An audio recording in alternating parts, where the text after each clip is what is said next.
Il governatore della Sicilia, Nello Musumeci, detta una linea autonoma su 8 punti, dal rinvio per lidi e musei all'anticipo per le palestre, che da ieri in Sicilia e solo in Sicilia tornano ad essere autorizzate.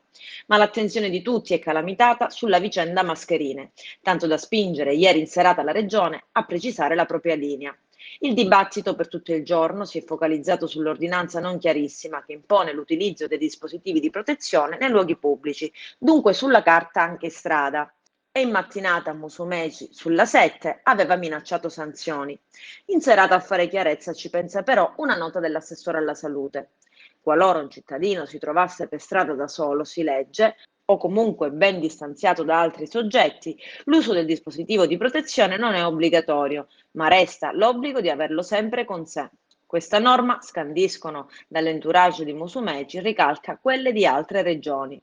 Diversa dal resto d'Italia è invece la disciplina su lidi e musei, per i quali si rinvia tutto. Per gli stabilimenti balneari il via libera arriverà dopo un incontro con i gestori, con i quali verrà concordato il giorno di avvio della stagione, mentre per i musei slitta tutto a lunedì prossimo.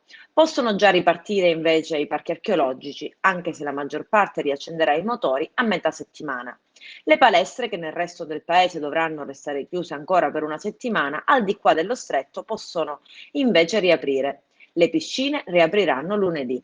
Fra gli anticipi, anche se non immediati, ci sono inoltre quelli concessi agli spettacoli. Il decreto Conte prevede infatti che tutto il settore rimanga in stand-by fino al 15 giugno, mentre la Sicilia anticipa la ripartenza all'8 giugno. E l'8 giugno, inoltre, dovrebbe arrivare anche il via libera alle discoteche. Musumeci mantiene invece una linea più restrittiva del resto del paese sulle domeniche e giorni festivi. Rimane il divieto di aprire negozi di qualsiasi genere, fatta eccezione per farmacie, edicole, bar, ristorazione e fiorai. In compenso c'è la possibilità di rimanere aperti più a lungo. Si può derogare sia all'obbligo di chiudere un giorno alla settimana, sia a quello di rispettare gli orari di categoria, con l'unico vincolo di abbassare la saracinesca entro le 23:30. Per quanto riguarda gli spostamenti tra regioni, in tutta Italia restano vietati, tranne che per lavoro, per salute o per tornare a casa, fino al 3 giugno.